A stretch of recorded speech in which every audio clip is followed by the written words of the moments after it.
Okay guys, welcome to Joe BRC again. This is just a video to finalise everything on the build and let you know if an actual final price that I've completely worked out, what I've spent and how much it's come to, and let you know some weaknesses that I've come across on the actual build itself. There wasn't many, it was all pretty good. All pretty solid. I haven't fully tested it with shell and everything on there. Last video you did notice that I mentioned that it had a bit of a roll to it. I have stiffened it slightly now. It does jump back up. It wasn't actually coming back up that much. It did need some oil put into the shocks, so I've had to top those right up and wind the springs tight. But yeah, it's definitely a lot better now. And also it doesn't help having the tyres are soft, so it does sort of move to one side anyway. It does flex on those, but that's going to help with rock cooling, as you know. So let's get you a final price. I believe the last time I went to do it, it was $340 that I said. But I've gone over it and calculated it by the pennies and got a final price, and basically for a kit without the battery and no electrics, so basically just your standard build kit that includes the shell and the mud guards with that and the wheels. So basic rolling shell is $318.39. And that is a damn good price for what is a fully upgraded kit. So, as you well know, you have a full metal body, full metal gearing. We've got all the extras put into it. So it's fully metal. The only thing that is plastic, wheels and tyres obviously, and the ends on the tie rods. That's it. Everything else is full metal. So for £318, that is damn good price for that full upgrade kit. I mean, the average sort of pricing for a sort of real basic ready to run is about that price. So yeah, it does work. So it just shows that you build them one piece at a time, putting in what you want, you can get it to a real good value price. So the price for with everything else apart from the sound kit, so everything else, electrics, battery, all of it, is £444. I don't know dollars, so you'll have to convert that to dollars if you need to. I didn't work that out, I just quickly did the pounds. But it's good price. It's a good price for a full ready to run. That's ready to run kit without the sound kit, obviously. And then with the sound kit, it comes to a round total of about 500. And when you consider most of this stuff, you add to a normal kit, and you'll be spending a couple £100 on them here and there.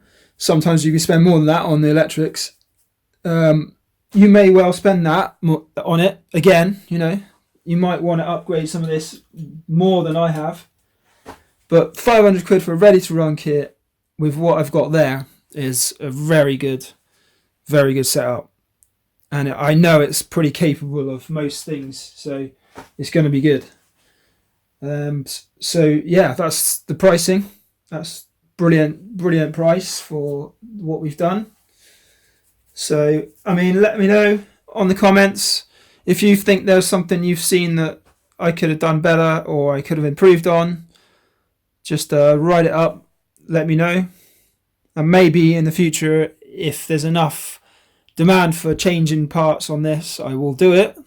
Because if I get enough comments on it, I will change parts on this, because this isn't just mine, it's yours as well. So let's make these the best we can.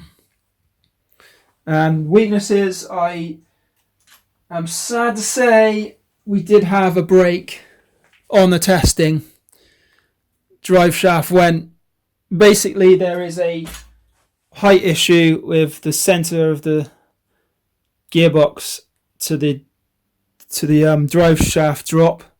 So the drive shaft is just dropping a lot more than it needs to. So I'm going to have to put a lot of settings. I have done a lot of it already since it broke. So I think I've pretty much solved it. But yeah, it was pretty strong drive shaft, and it just cracked the joint on it because of the angle was so severe on it. So you have to work that out. You have to adjust it. I may have to put in a retaining strap, like to sort of hold it a little bit lower on the front. That might have to happen if it's still a bit stiff there. So we'll chuck the other drive shaft in, give it a good test, and see what happens. But for today, I'm going to take it out on the trails, and we're just going to run the rear. So we're just going to have rear-wheel drive for now, just to give it a trail run. So it's going to be a basic trail run just to see what it does. So yeah, let's get out on the trail and see what it looks like, what it does, see how much you can do with just the rear-wheel drive. So let's get somewhere and have a little play with it, see what we can do.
Yeah, okay guys, so that was very good positive stuff. I mean, that was running on just rear-wheel drive, so I think he did pretty well. And as soon as we get that front end repaired, let's get him out there and really test it out and see what it can do. But as it goes, I think it was pretty good. Yes, the gearbox is a little bit noisy, but it's, yeah, it is what it is. With that engine noise, it was kind of, it was all right. It sounded okay, sounded fine. As you can see, there were a few sort of moments where it did get caught up, but it was running on rear-wheel drive only, so obviously it's going to get caught up. There were a couple more really stupid ones, but you might have noticed I edited it a bit to get rid of those. It was, yeah, pathetic stuff that you didn't need to see it because it was it was stupid. But obviously with rear-wheel drive, it's not going to be great. But as it was, it climbed that was a steep hill that it climbed up that stump, so did well there. I don't know if you can see the new display I've got going on. Missing obviously the Jeep there, but yeah, that's the beast up there. That is fully repaired, so that will be out soon, and we'll try and get another video of that. But for now, that is all we've got. Or is it? I reckon, as the description says, I need to reveal the next build. You did see the chassis I brought out previously, and well done for those who guessed. I'm sure there were quite a few. The guess was that it is, yep, the Traxxas TDR, Ultimate Desert Racer. So we're going for a basho one this time. Going for something quick, something fast. Still off-road, but it will be faster than that one. A bit more capable. So far, the parts I've brought in that you haven't seen yet, they're looking pretty good. So that's the next build. Pretty much done for this one. I will get it repaired and get another trail run out of it. Bit more hill climbing sort of stuff, climbing, rock crawling stuff. See what it can do. But for now, that's it. Please like the video if you liked it. Subscribe. And we'll see you next time for possibly the new build. So, bye for now.